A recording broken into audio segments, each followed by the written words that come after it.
Hey there, welcome to my new mini blog. আজকে চলে গিয়েছিলাম তৃষা আর আমি ময়মনসিংহের জয়নুল আবেদিন পার্কে। মাঝে মধ্যেই আমাদের দুজনেরই খুব ফুচকা খাওয়ার ক্রেভিং চলে আসে। আমাদের ম্যাক্সিমাম মেয়েদের মধ্যেই মনে হয় ফুচকাটা খুব বেশি ফেভারিট, কম বেশি সবার। সার্কিট হাউসে চলে আসছি। সার্কিট হাউসের ম্যাক্সিমাম দোকানগুলোতেই হচ্ছে ফুচকা খাওয়া হয়েছে, কম বেশি প্রতিটা দোকানেই। কিন্তু ইদানিং রাকিব ভাইয়ের দোকানের নাগা ফুচকাটা সব থেকে বেশি ভালো লাগছে আমার। বেশ ছোট ছোট সাইজের হয়, বাট ফুচকাটার টেস্ট, স্মেল, মানে টক ঝাল সব কিছুর কম্বিনেশন সো গুড। ফুচকা চলে আসছে, খেতে খুবই ভালো ছিল এটা।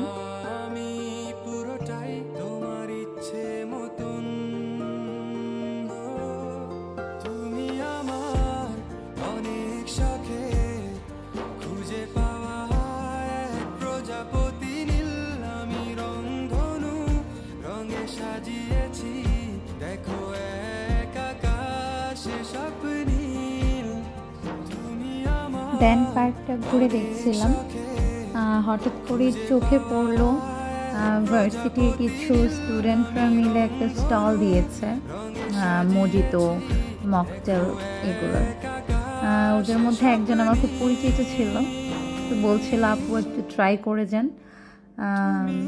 জিজ্ঞাসা করলাম কোনটা ভালো হবে, তো বলতেছে যে ব্লু ল্যাগন মজিতোটা খুব ভালো হবে আপু, এটা ট্রাই করেন। দেন একটা নিলাম, টেস্ট গুড ছিল। ওদের ওনার আবার আমাকে একটা কার্ড দিচ্ছিল, ওদের আরেকটা পয়েন্ট জেলা স্কুলের অপোজিটে বসে। নেক্সট টাইম যখনই সময় হবে ওই স্টলে গিয়েও ঘুরে আসবো। টেস্ট হ্যাঁ ভালো ছিল, বেশ ভালো লেগেছে খেয়ে। দেন বের হয়ে গেলাম চা খাওয়ার জন্য। এটা আমার সব সময়েরই রুটিন, যে পার্কে গেলেই আমার একটু চা খেতে হবে। চা হলো বাঙালির আবেগের আরেকটি নাম, আর সেটা যদি হয় মাটির ভাঁড়ে করে তাহলে তো কথাই নেই। চা যদি বাজে অভ্যাস হয়, আমার সেই অভ্যাস থেকে যায়। চা মানেই একরাশ পরিতৃপ্তি, চা মানেই প্রশান্তি। ওখানে চাটা আমার খুবই ভালো লাগে। আমার হাজব্যান্ডের অ্যান্ড আমার দুজনেই আমরা বাদাম চাটা খুবই পছন্দ করি। আজকে এইটুকুই, সবাই খুব ভালো থাকবেন। Thanks for watching.